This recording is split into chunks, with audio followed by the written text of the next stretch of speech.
Bien-aimés, que la paix du Seigneur soit avec vous. Je vous remercie de votre attention et de ce privilège de me permettre de partager encore une fois avec vous la parole du Seigneur. Je remercie aussi les responsables du programme qui m'ont permis d'intervenir par le biais de cette vidéo pour exprimer la pensée que j'avais à exprimer par rapport à la dîme les jours que nous avons réalisé ce programme en direct. J'avais une grande difficulté par rapport à la distance. Moi, je n'entendais pas bien comme il faut les autres me comprenaient très bien. Et il y a certains incidents aussi qui sont arrivés qui empêchaient qu'on puisse vraiment s'exprimer et que chacun partage la pensée biblique par rapport à ce que vous voulez exposer. Alors, ça a permis que je fasse la demande pour qu'on me permette d'exposer vraiment la pensée biblique que j'avais exposée calmement à travers cette vidéo. Donc, voilà pourquoi je reviens par rapport à ces sujets. Une des choses déjà, je voulais simplement signaler, je ne parle pas de la dîme ou je n'accepte pas le côté positif de la dîme en le donnant parce que je suis un serviteur. Je le pratique comme étant un enfant de Dieu, tout d'abord. Donc, ce n'est pas comme étant un pasteur que j'insiste sur la dîme. Je n'insiste pas sur la dîme. Et même quand je partage avec les frères, je n'insiste pas sur la dîme. Je présente la dîme dans la pensée biblique et je laisse l'Église à prendre elle-même la décision s'il donne ou pas. Parce que moi-même, j'ai pris une décision de les donner. Je voulais aussi souligner certains points qui ont été présentés, surtout déjà tout d'abord remercier les frères qui ont intervenu. Le dernier jour que j'ai intervenu, quand on était ensemble, j'ai commis une erreur par rapport à la phrase « les restes » ou alors « l'autre », si j'ai dit, au lieu de dire « les autres ». Et j'ai remarqué que ce point, le frère a beaucoup frappé sur là. Et j'aimerais revenir tout d'abord pour dire merci aux frères d'être attentifs. Parce que ça, c'est la preuve que nous sommes des humains et que nous ne sommes pas Dieu qui ne commet pas des erreurs. Donc, je te remercie, bien-aimé, par rapport à cette correction qui m'a beaucoup aidé. Je ne me rendais pas même compte que j'avais dit le reste. Donc, revenons sur ce même passage. C'est l'évangile selon Matthieu, chapitre 23. J'ai vu que le frère, en développant, disait que ici, Jésus parlait des fruits de l'esprit. Il ne parlait pas de la dîme, il parlait des fruits de l'esprit. En réalité, Jésus ne parlait pas de la dîme, ni des fruits de l'esprit. Jésus parlait plutôt, les contextes de ce chapitre 23, Jésus était en train de mettre en garde les chefs religieux. Et il frappait fort sur leur côté hypocrite. Donc, les contextes elles-mêmes, c'est l'hypocrisie des chefs religieux que Jésus était en train d'exposer. Il ne parlait pas des fruits de l'esprit. Mais en exposant l'hypocrisie des pharisiens, il cite les fruits de l'esprit que l'apôtre Paul les présente dans Éphésiens chapitre 5, verset 9. Mais les contextes elles-mêmes n'étaient pas de parler des fruits de l'esprit. Les contextes étaient une mise en garde de l'hypocrisie des chefs religieux. Et en cela, Jésus commence un peu à présenter beaucoup de choses que ça commence par malheur. Malheur à vous, spécialistes de la loi, malheur à vous, spécialistes de la loi et pharisiens. Il cite beaucoup, spécialistes de la loi et pharisiens. Il parle de leur hypocrisie, qu'ils sont en train de dépouiller des veuves. Il parle de leur comportement, dans le verset 15, si vous me permettez, il dit malheur à vous, spécialistes de la loi et pharisiens hypocrites, parce que vous parcourez la mer et la terre pour faire un converti, et quand il est devenu, vous en faites un fils de l'enfer 2 fois pire que vous. Il est en train de combattre l'hypocrisie des pharisiens. Mais quand il arrive dans le verset 23, il commence à parler. Il dit, malheur à vous, spécialistes de la loi et pharisiens hypocrites, parce que vous versez la dîme de la menthe, de la nette et du koumim, et que vous laissez ce qu'il y a de plus important dans la loi, la justice, la bonté et la fidélité. C'est cela qu'il fallait pratiquer sans négliger le reste.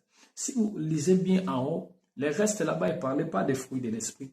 Il est en train de parler des restes qu'il a dit. C'est que vous versez la dîme de la menthe, la dîme de la nette, la dîme de koumim. Cela, vous les versez, oui, c'est dans la loi, oui. Mais vous avez négligé ce qui était essentiel dans la loi. La justice, la bonté et la fidélité. Mais les restes, c'est-à-dire la dîme de la menthe, la dîme de la nette, la dîme de koumim, les restes là, il ne faut pas non plus les négliger. Mais la la base, la principale chose, c'est la justice, la bonté et la fidélité. Voilà ce qu'était la pensée biblique de Jésus-Christ. L'objet de blâme des pharisiens était ça, hypocrisie. Ce n'était pas le fruit de l'esprit, le contexte était hypocrisie des pharisiens. Il y a quelque chose d'autre qui a été présenté par rapport à Malachie chapitre 3. J'ai remarqué qu'en parlant de Malachie chapitre 3, on a dit que Malachie chapitre 3 verset 10, c'est aux prêtres qu'on parlait, c'est non au peuple. C'est aux prêtres parce qu'il faut lire le livre de Malachie dès le départ pour comprendre que c'est aux prêtres, ce n'est pas au peuple. Mais quand on ouvre ce livre de Malachie, nous allons remarquer que Dieu parle tout d'abord aux prêtres et ensuite il parle au peuple dans l'assemblée. C'est des parties. Si vous regardez, je ne lirai pas beaucoup parce que je suis juste en train de donner un break pour informer un peu certains points qui ont été présentés. Ensuite, entrer dans la pensée que j'avais à partager avec vous. Si vous remarquez ou vous lisez Malachie chapitre 2, dans le chapitre 2, si vous commencez à partir du premier verset du chapitre 2, vous allez remarquer là-bas, il est en train d'attaquer la famille de Lévi. Il dit maintenant prêtre, ce commandement est pour vous. Si vous n'écoutez pas, si vous ne prenez pas à cœur de donner gloire à mon nom, dit l'Éternel, le maître de l'univers, j'enverrai parmi vous la malédiction et je maudirai vos bénédictions. Et ensuite, il descend et commence à parler de plusieurs choses jusqu'à arriver à ce point dont, dans le verset 8, il dit, mais vous êtes écartés de cette voie, vous en avez fait trébucher beaucoup par les moyens de la loi. Vous avez violé l'alliance de Lévi, dit l'Éternel, le maître de l'univers, et moi, je vous livrerai au mépris et à l'humiliation aux yeux de tous les peuples parce que vous n'avez pas gardé mes voies et que vous faites preuve de partialité dans l'application de la loi. Il attaque les prêtres tout d'abord. Mais à partir du verset 10 du chapitre 2, ce n'est plus aux prêtres. Il s'attaque au peuple d'Israël et particulièrement à la famille de Juda. Dans le verset 10, il dit, n'avons-nous pas tous un seul Père? N'est-ce pas un seul Dieu qui nous a créés? Pourquoi donc sommes-nous infidèles l'un envers l'autre en violant l'alliance de nos ancêtres? Juda, regardez, Juda s'est montré infidèle. Et l'on a commis un acte abominable en Israël et à Jérusalem.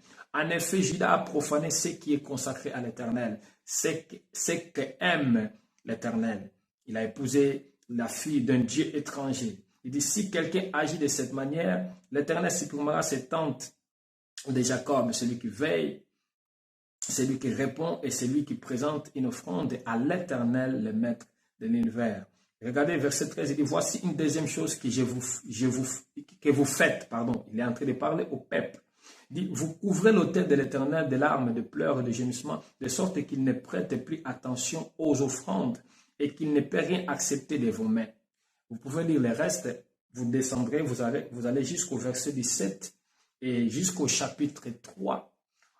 On peut aller jusqu'au chapitre 3, là où au verset 10 que nous avons les fameux venez avec vos dîmes dans la maison du trésor. Il est en train de parler, de partir de ce verset 10 jusqu'au chapitre 3.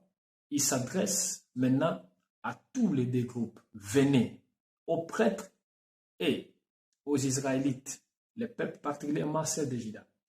Parce que les prêtres offraient, le peuple aussi offrait. Mais il commence à attaquer tout d'abord les prêtres et ensuite il attaque le peuple et particulièrement le peuple de Juda parce que ceux qui sont retournés de déportation, la majorité était vraiment ceux de la descendance de Juda. C'est du royaume de Juda. Donc, ce n'est pas que Dieu blâmait simplement les prêtres dans Malachie, il blâmait les prêtres et aussi les peuples. Et je voulais maintenant partager la pensée que le Seigneur m'a mis à cœur de partager avec vous par rapport à la dîme. Le problème, c'est que quand on lit les évangiles, nous ne verrons jamais où les apôtres sont en train d'imposer la dîme. Nous ne verrons jamais où la dîme est déclarée comme une loi imposée et nous ne verrons jamais où la dîme était n'est pas déclarée comme une loi pour dire la dîme n'est pas une loi, alors vous pouvez les payer ou alors vous devez les payer. Nous ne verrons jamais dans l'évangile, là où on est en train vraiment de parler sur la dîme dans le sens précisément que vous devez le faire, vous devez le payer ou vous ne devez pas le faire. Non. Bon, le frère a présenté un peu, que j'ai vu dans le livre, la lettre aux Hébreux, en disant c'est là où on a interdit parce que la prêtrise a été arrêtée par là et comme la prêtrise a été arrêtée par là, donc nous n'avons plus besoin de donner la dîme parce que la dîme était consacrée pour les prêtres et surtout la dîme était liée à l'arche de l'alliance. C'est pourquoi j'ai insisté la fois passée, je disais de quelle loi parles-tu, le frère? Et le frère a dit il y a une seule loi qui a commencé depuis Éden. Si nous voyons la dîme, si nous voulons parler de la dîme, parlons de la dîme dans son état d'origine. Où est-ce que la dîme a commencé? La dîme a commencé avec Abraham. Nous le voyons dans Genèse chapitre 14, verset 19 à 20, je ne lirai pas. Et nous les remarquons aussi dans Genèse chapitre 28, verset 20, où Jacob promet de donner la dîme à Dieu. Et si nous voyons là-bas, nous allons remarquer qu'au temps d'Abraham, ce n'était pas le temps de la loi. Pourquoi au temps d'Abraham, ce n'était pas le temps de la loi? Parce que la loi est venue 430 ans après Abraham. Permettez-moi de lire avec vous dans Galates chapitre 3, je vais commencer, Galates chapitre 3, je vais commencer par le verset 15. La Bible dit, frères et sœurs, je parle ici selon les règles humaines. Quand un testament est établi par un homme, personne ne peut l'annuler ni lui ajouter quelque chose. Or, les promesses ont été faites à Abraham et à sa descendance. Il n'est pas dit et aux descendances, comme s'il s'agissait de plusieurs, mais c'est d'une seule qu'il s'agit, à ta descendance, c'est-à-dire à Christ. Il dit, voici ce que je veux dire. Un testament que Dieu a établi. La loi survenue 430 ans plus tard ne peut l'annuler et rendre ainsi la promesse sans effet. En effet, si l'héritage venait de la loi, il ne viendrait plus de la promesse. Or, c'est par une promesse que Dieu a accordé sa grâce à Abraham. Verset 19, Paul maintenant pose la question, pourquoi donc la loi? Et il répond, elle a été ajoutée ensuite à cause de transgressions jusqu'à ce que vienne la descendance à qui la promesse avait été faite. Elle a été promulguée par des anges au moyen des médiateurs. Un médiateur n'intervient pas quand il y a une seule partie. Or là, Dieu est seul. Je vais aller tout de suite à partir de verset 21. Il dit, la loi est-elle donc contre les promesses de Dieu? Certainement pas. Si une loi qui puisse procurer la vie avait été donnée, la justice viendrait réellement de la loi. Mais l'Écriture a déclaré le monde entier prisonnier du monde, prisonnier du péché, afin que ce qui avait été promis soit accordé par la foi en Jésus-Christ à ceux qui croient. Avant que la foi vienne, nous étions prisonniers sous la garde de la loi, en vue de la foi qui devait être révélée. Maintenant, le point qui m'intéresse à partir du verset 24. Ainsi, la loi a été le guide chargé de nous conduire à Christ, la descendance, afin que nous soyons déclarés justes sur la base de la foi. Depuis que la foi est venue, nous ne sommes plus soumis à ce guide. Vous êtes tous fils de Dieu par la foi en Jésus-Christ. En effet, vous tous qui avez été baptisés en Christ, vous vous êtes revêtis de Christ. Point capital, verset 28. Il n'y a plus ni juif, ni non-juif, il n'y a plus ni esclave, ni libre, il n'y a plus ni homme, ni femme, car vous êtes tous un à Jésus-Christ. Et si vous appartenez, voilà, verset 29, si vous appartenez à Christ, vous êtes donc la descendance d'Abraham. Vous êtes héritier conformément à la promesse. Ici, l'apôtre Paul partage ou sépare le temps d'Abraham et le temps de Moïse. Le temps d'Abraham, c'est le temps de la grâce et de la promesse. Le temps de Moïse, c'est le temps de la loi. Abraham n'a pas vécu la loi. La loi est venue 430 ans après Abraham. Abraham n'a pas vécu la loi. Et si Abraham devait vivre au temps de la loi, il devait être en danger. Pourquoi? Parce qu'il avait pour femme sa demi-sœur et la loi l'interdisait. Permettez-moi de lire avec vous Lévitique Si vous me permettez, Lévitique chapitre 18, verset 9, la Bible dit, « Tu ne dévoileras pas la nudité de ta sœur, fille de ton père, ou fille de ta mère, qu'elle soit née dans la maison ou en dehors de la maison. » Mais qu'est-ce qu'Abraham a fait? Genèse chapitre 20, je vais commencer par verset 11 au verset 12. Abraham répondit, « Je me disais qu'il y avait sans doute aucune crainte de Dieu dans ce pays et que l'on me tuerait à cause de ma femme. De plus, il est vrai qu'elle est ma sœur, puisqu'elle est la fille de mon père, seulement elle n'est pas la fille de ma mère et elle est devenue ma femme. » Donc, Abraham et Sarah étaient de même père, mais non de la même mère. Et Lévitique 18 que nous venons de lire, de verset 9, interdit cette relation conjugale entre frères et sœurs ou entre les demi-sœurs ou demi-frères. Donc, si Abraham était au temps de la loi, il y a déjà un problème là-bas. Ça, c'est une preuve pour montrer qu'Abraham n'a pas vécu au temps de la loi. Abraham a vécu au temps de la grâce et de la promesse. Donc, il faut qu'on enlève cette pensée que la loi a commencé depuis Éden. La loi est survenue 430 ans après Abraham, pas après Éden même, après Abraham déjà 430 ans. Donc, il est loin d'Éden. Elle est survenue 430 ans. Pourquoi la loi est survenue? Paul dit, c'est à cause des transgressions. Qu'est-ce qui se passe là-bas? Comprenez bien quelque chose. Abraham, dans son temps, n'avait pas besoin de la loi parce que sa relation avec Dieu ne demandait pas d'imposition.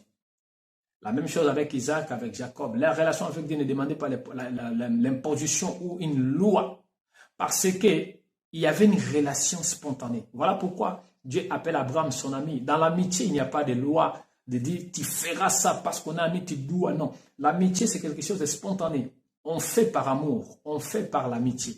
La relation de Dieu avec Abraham n'était pas basée sur la loi, était basée sur la promesse et la grâce. C'est une relation simple qui était basée entre Dieu et Abraham. Et comprenez bien qu'autant 430 ans après, pour Israël, la loi a été imposée. Pourquoi? Parce qu'Israël, en sortant d'Égypte, il n'avait pas la connaissance de Dieu d'Abraham, de Dieu d'Isaac et de Dieu de Jacob. C'était un peuple sans la connaissance du vrai Dieu. Même Moïse lui-même ne connaissait pas bien le Dieu de ses pères. Dieu devait se révéler à lui sur la forme de Moussanda pour lui parler et lui parler de qui il est, lui présenter son identité et lui donner la mission d'aller libérer les peuples d'Israël en Égypte. Les Hébreux ne connaissaient pas le Dieu de leurs ancêtres. Voilà pourquoi quand ils sont sortis d'Égypte, voire même avant de sortir d'Égypte, vous allez remarquer qu'il y a beaucoup de combats pour que Moïse puisse faire passer les messages de Dieu. Et quand ils traversent aussi, dès qu'ils traversent la mer, ils commencent déjà à transgresser. Ils avaient soif, ils ne trouvaient pas l'eau. Ils arrivent quelque part, ils trouvent l'eau, ils veulent boire, l'eau est amère. Ils commencent à contester, ils commencent déjà à transgresser. Et la Bible dit que Dieu a dit à Moïse de prendre un morceau de bois et jeter dans l'eau pour que l'eau devienne potable. Ils ont bu et la Bible dit c'est là-bas où Dieu les a donné des règles et des prescriptions. C'est-à-dire, Israël a commencé à recevoir la loi à cause des transgressions. Donc la loi, c'est pourquoi l'apôtre Paul, dans ce que nous venons de lire, la loi était simplement un guide pour Israël qui était spirituellement enfant, qui n'avait pas la maturité spirituelle, n'avait pas la connaissance de qui est le Dieu d'Abraham, qui est le Dieu d'Isaac, qui est le Dieu de Jacob, comment on peut vivre avec, comment avoir une relation avec lui. La loi devait les enseigner comment vivre avec le Dieu d'Abraham, d'Isaac et de Jacob, leurs ancêtres.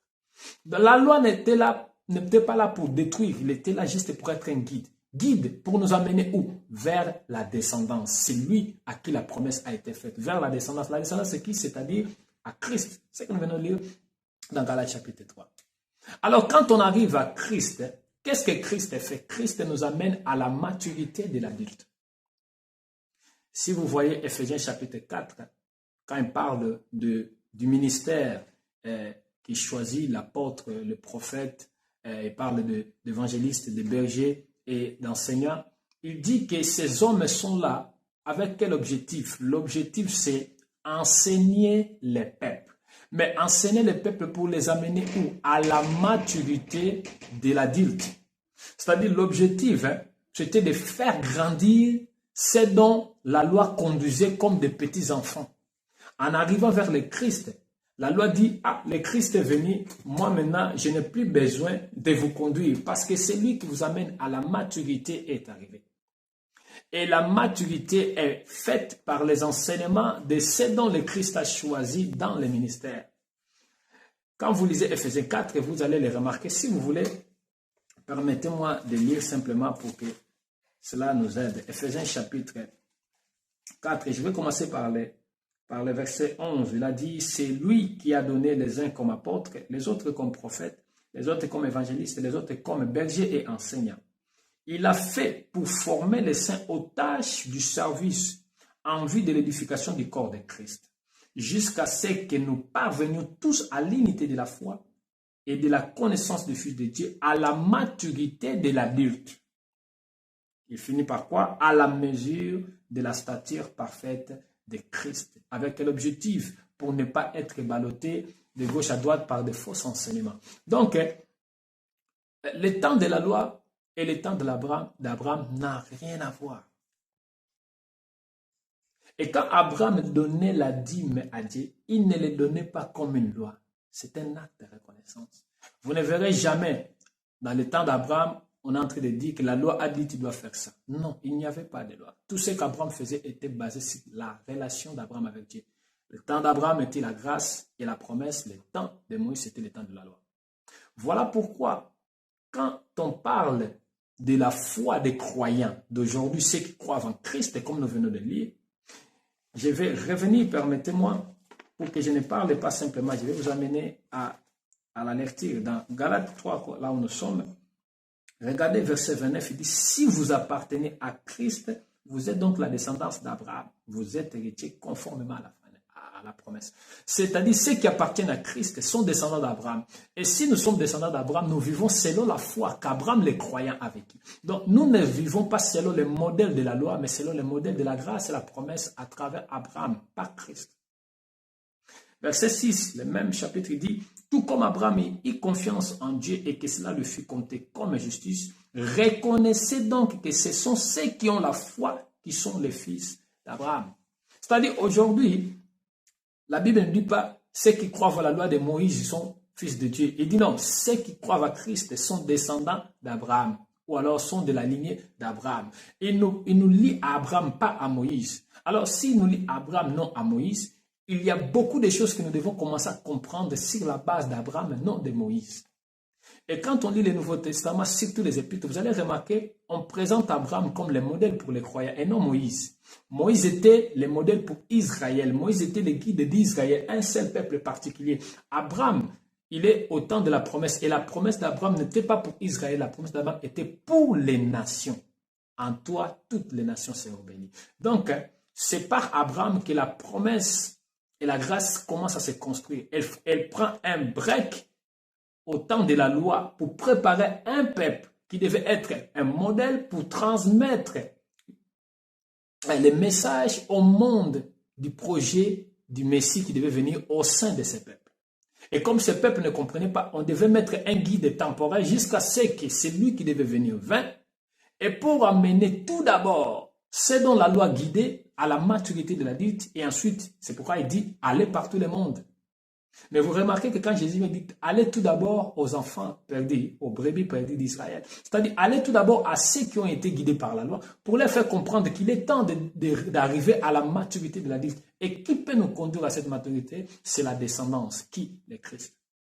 Et dès qu'ils ont reçu, Christ a dit maintenant, allez par tout le monde. Allez maintenant. Allez accomplir ce qui a été promis à Abraham. Tu seras, à travers toi, toutes les nations du monde seront bénies.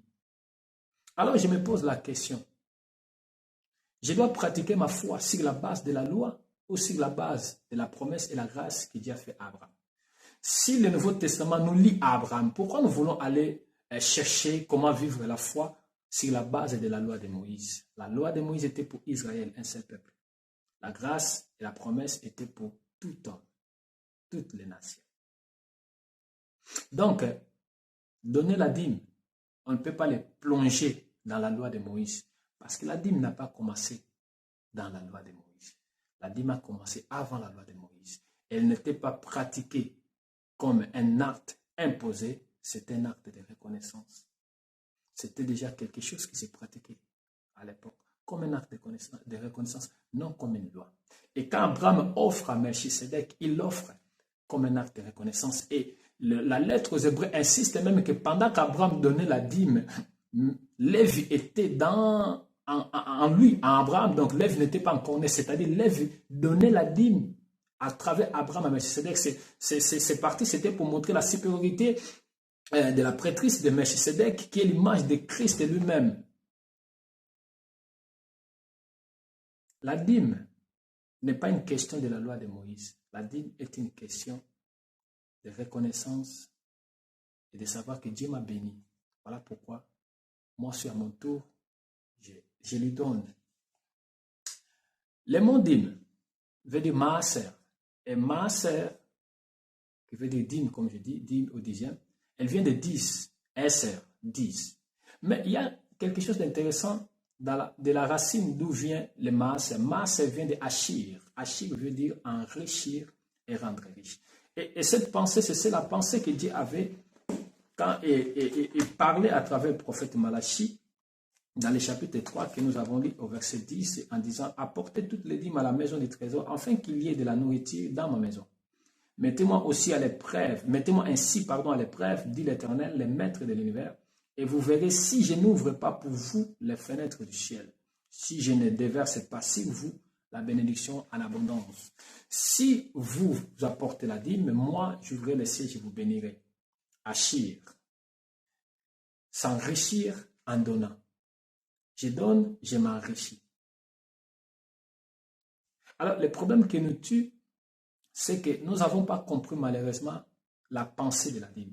Et une autre chose qui nous tue, c'est parce que nous sommes tombés sur des endroits et sur certaines communautés que les bergers qui sont là avaient déjà pour objectif se nourrir dans l'imposition, se nourrir avec obligation.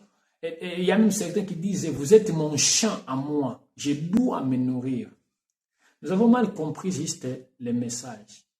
Ce n'est pas mauvais aujourd'hui donner la dîme. Ce n'est pas mauvais aujourd'hui donner les offrandes et les dons à l'église. Ce n'est pas mauvais qu'un serviteur de Dieu ne travaille pas et qu'il reste à 100% pour le ministère. C'est un droit que le Seigneur les a laissés. Regardez Galates chapitre 6, verset 6. La Bible nous dit quelque chose d'intéressant dans le verset 6 de Galates 6. Il est écrit ceci, que celui à qui l'on enseigne la parole donne une part de tous ses biens à celui qui l'enseigne.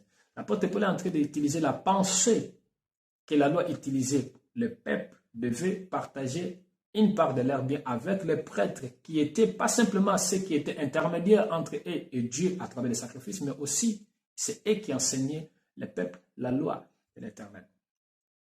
Dans 1 Timothée chapitre 5, verset 17, la Bible dit que les anciens qui dirigent bien soient jugés dignes d'une double marque d'honneur, surtout ceux qui travaillent à la prédication et à l'enseignement. En effet, les critiques disent, il revient vers la loi, l'apôtre Paul dit, tu ne mettras pas de muselière au bœuf quand il foule les grains. L'ouvrier mérite la salaire. Mais comment nous pouvons comprendre cette pensée? C'est dans 1 Corinthiens 9, si vous pouvez me permettre. Dans 1 Corinthiens 9, là, nous allons comprendre bien la pensée de ce que Paul est en train de parler par rapport aux serviteurs d'aujourd'hui. Est-ce que les serviteurs d'aujourd'hui doivent... Qu'est-ce qu'on peut faire? Est-ce que la pratique d'aujourd'hui et la pratique des prêtres, on n'a plus besoin de prêtres pour le nourrir, les payer ou comme on faisait? Non. Cette pratique, la pratique des services continue. Mais ce n'est plus si une seule famille, la famille de Lévi. Aujourd'hui, le Seigneur appelle qui il veut, de quelle nation qu'il veut, n'importe quelle tribu qu'il veut. C'est pour ça qu'il dit, à ce moment, nous n'avons plus besoin il n'y a plus ni juif, ni libre, ni femme, ni homme, non, ni esclave, ni libre. Pour Dieu, aujourd'hui, il peut appeler n'importe qui, le placer dans le ministère. Mais est-ce que le ministère des sacrificateurs? Non, nous sommes tous déjà des sacrificateurs. Tous. Et Christ est le souverain sacrificateur par excellence. Mais au milieu des sacrificateurs, il y a une partie des personnes qui sont sorties avec un travail spécifique. Et ce travail, c'est ce dont se faisait dans les temples. 1 Corinthiens chapitre 9. Dans le contexte de ce chapitre, Paul est en train de défendre son apostolat. Je vais commencer par le verset 4. N'avons-nous pas le droit de manger et de boire? N'avons-nous pas le droit d'amener avec nous une sœur qui soit femme, comme le font les autres apôtres, les frères du Seigneur et Céphas? Ou bien sommes-nous les seuls, Barnabas et moi, à ne pas avoir le droit de ne pas travailler? C'est-à-dire, il est en train de montrer que les autres ont le droit de ne pas travailler, mais lui et Barnabas, ils ont décidé de travailler. Il dit dans le verset 7, « Qui donc sert dans une armée à ses propres frais? Qui plante une vigne et n'en mange pas les fruits? Qui prend soin d'un troupeau et ne se nourrit pas du lait du troupeau? N'est-ce pas purement d'un point de vue humain que je dis cela? La loi ne le dit-elle pas aussi? » Il nous amène encore à la loi. Il dit, en effet, il est écrit dans la loi de Moïse, tu ne mettras pas de muselière au bœuf quand il fout les grains. Nous revenons vers 1 Timothée 5 que j'avais présenté. Il dit maintenant, Dieu s'inquiète-t-il des bœufs? Ou bien est-ce principalement à cause de nous qu'il parle? Oui, c'est à cause de nous que cela a été écrit. Car celui qui laboure doit labourer avec espérance, et celui qui bat le bleu doit le faire avec l'espoir de recevoir sa part. Il dit, si nous avons semé pour vous les biens spirituels, est-ce trop si nous récoltons une part de vos biens matériels? Si d'autres exercent ces droits sur vous, n'est-ce pas plutôt à nous d'en jouir? Mais nous n'avons pas recouru à ces droits. Au contraire, nous supportons tout afin de ne pas créer d'obstacles à l'évangile de Christ. Ne savez-vous pas que ceux qui assurent le service du culte, ils nous rappellent au service du culte, il dit ceux qui servent au temple. Il dit, ne savez-vous pas ceux qui assurent le service du culte sont nourris par le temple, que ceux qui servent à l'autel reçoivent une part de ce qui est offert sur l'autel. Maintenant, regardez le verset 14, il dit, de même aussi le Seigneur a prescrit. Quand il parle du Seigneur, il est en train de parler de Christ. Le Seigneur a prescrit à ceux qui annoncent l'évangile de vivre de l'évangile. C'est-à-dire, les services de prêtres offrir des sacrifices et toutes ces choses-là ne pouvaient plus continuer parce que le Christ et le sacrifice parfait a été déjà sacrifié. Mais les services d'enseignement que les prêtres faisaient, les services de préparation des enfants de Dieu, les préparer dans les relations avec Dieu que les prêtres faisaient, Christ a laissé ces services à ceux qu'il appelait comme apôtres, prophètes, bergers, évangélistes et enseignants. Et comment ces gens devaient vivre ou doivent vivre? C'est ce que l'apôtre Paul a présenté. Là, lui, c'est lui qui sert dans l'évangile, vit de l'évangile. À comment vivre de l'évangile? C'est les mêmes pratiques qui se faisaient au temps des apôtres, au temps de la loi. Les Lévites vivaient de ce que le peuple les apportait. Ah, mais pasteur, mais aujourd'hui, on ne peut pas donner la dîme parce que la dîme était des fruits de la terre, des bêtes comme nous avons entendu. Ce n'est pas faux, oui, mais aujourd'hui, le monde a évolué. Le monde n'est plus le monde d'antan. Avant, les gens marchaient à pied ou marchaient voyager en cheval. Mais aujourd'hui, nous avons des voitures, nous avons des avions. C'est-à-dire, l'évangile évolue selon les temps aussi. Avant, les apôtres prêchaient dans la rue. Aujourd'hui, nous prêchons à la télé, nous prêchons dans les réseaux sociaux. Vous comprenez? Donc, aujourd'hui, ah mais pasteur, la dîme, ce n'était pas l'argent. Est-ce que nous tous aujourd'hui nous cultivons? Non. Est-ce que ce qu'Abraham avait donné était des produits de la terre? Non, Abraham a donné une part du butin qu'il avait. C'est-à-dire, ce qu'il avait gagné dans les combats, ce qu'il avait gagné, il a dit, je donne une part de ce qu'il avait gagné. Jacob avait dit, quand je retournerai ce que je gagnerai, j'enlèverai une part. Elle est devenue la dîme des produits de la terre, des bétails dans la loi. Mais avant la loi, la dîme n'était jamais des choix que ça doit être que produit de la terre ou produit de bétail. Non. C'est pourquoi il faut qu'on comprenne un peu la pensée biblique sur la dîme. Mais quel est notre problème aujourd'hui? Notre problème aujourd'hui, c'est parce que nous sommes tombés dans des endroits qui nous ont mal enseignés et nous ont exploités. Et malheureusement, souvent, la colère nous a envahis et nous avons entré pour faire des recherches et souvent, à nos conclusions, au lieu de nous amener à nous construire et à évoluer dans la foi, parfois, elles peuvent nous coincer et nous empêcher de comprendre vraiment les bons côtés de la chose. Courtement, ce que je vais vous dire, la dîme n'est pas interdite, elle n'est pas non plus obligée à être faite. Comme Abraham l'a fait par la foi, tu peux le faire par la foi. Si tu es en Christ et que tu es la descendance d'Abraham, ce qu'Abraham a fait, tu peux le faire. Sans que tu cherches la loi. Parce que toi, ta foi n'est basée pas sur la loi. Ta foi en Christ est basée sur Abraham. Tu es lié à Christ à travers Abraham, pas à travers Moïse et la loi. C'est tout ce que nous venons de partager. Pardon. Alors, je voulais donner un conseil à la fin. Aux bien-aimés, nous sommes blessés, mais comprenons bien, le temps que nous sommes en train de vivre, c'est normal qu'il y ait de mauvais prédicateurs, des faux docteurs qui viennent pour chercher. Ce n'est pas seulement d'aujourd'hui, l'apôtre Paul a vécu ça. C'est pour ça qu'il devait défendre toujours son apostolat. Il y a même un moment qu'il dit, certains prêchent l'évangile pour leur ventre. Donc, ça a commencé depuis. Et ça ne va pas s'arrêter jusqu'à ce que le Christ vienne. Ils vont continuer à se multiplier. Mais nous devons, comme enfants de Dieu, commencer à être vigilants et à faire des choix. Le premier choix que nous devons faire, c'est de recourir vers Dieu et de faire la prière à Dieu pour que Dieu nous réponde selon Jérémie 3,15, comme il a dit, « Je vous donnerai des bergers selon mon cœur. Ils prendront soin de vous avec connaissance et discernement. » Il faut prier Dieu, « Seigneur, donne-moi un berger selon mon cœur. Envoie-moi dans ton église. » Pourquoi? Parce qu'aujourd'hui, nous avons l'église de Christ et nous avons l'église de l'ennemi. C'est la fameuse parabole de l'ivraie et le blé. Le blé, c'est ce que le maître a semé, c'est-à-dire le Christ. L'ivraie, c'est ce que l'ennemi a semé, c'est-à-dire le diable. Alors, l'ivraie, en latin, l'ivraie veut dire zizania, qui donne en français zizanie. Et vous connaissez cette fameuse parole, cette fameuse phrase, semer la zizanie. Quand le diable sème la fausse église, là où il y a la vraie église, l'objectif du diable, c'est créer la zizanie dans le monde de la foi chrétienne. Et c'est ce qui est en train de se passer aujourd'hui. Quand on voit comme ça, on dit, ouf, quelle confusion, ça ne sert à rien. Non, c'est l'objectif du diable, semer la zizanie. Pourquoi? Parce que la zizania ou l'ivraie et le blé se ressemblent tellement. Si tu n'as pas la connaissance de l'agriculture, tu ne remarqueras pas, tu ne pourras pas, identifier la différence entre l'ivraie et le blé. Mais où est-ce qu'on commence à détecter la différence? C'est au moment de porter les fruits. Comme le frère, heureusement bien-aimé, a parlé des fruits de l'esprit. L'ivraie ne porte pas les fruits de l'esprit, le blé porte les fruits. Et le problème, c'est que quand le blé porte les fruits, je parle de la plante, quand il porte les fruits, le poids des fruits commence à faire courber le blé. Et l'ivraie, comme il ne porte pas les fruits, il reste droit. Alors le problème, c'est quoi? Quand on regarde sur un champ, au lieu de voir le blé, on voit que l'ivraie. Mais pour voir le blé, il faut entrer dans les champs.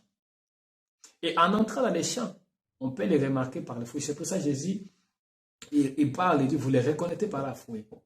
Parce que l'ivraie ne porte pas de fruits, mais le blé porte des fruits. Alors quand tu vois les fruits de l'esprit, tu dis, ici il y a le bleu. Là où il y a l'ivraie, il n'y a pas de fruits de l'esprit.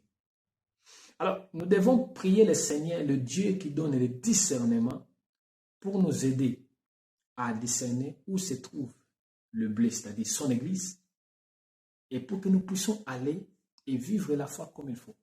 Et dans cet endroit, nous trouverons des hommes que lui l'a établis dans le ministère pour nous enseigner nos capacités, nous former pour que nous arrivions à la maturité de l'adulte. Là où on nous dira plus tu dois prier, tu dois donner les offrandes. Là où il n'y aura plus de communiquer, donner, non.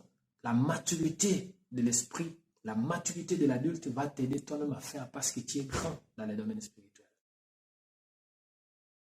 Cherchons à comprendre cela. L'ivraie est sur le terrain et l'ivraie est en train de ravager très fort.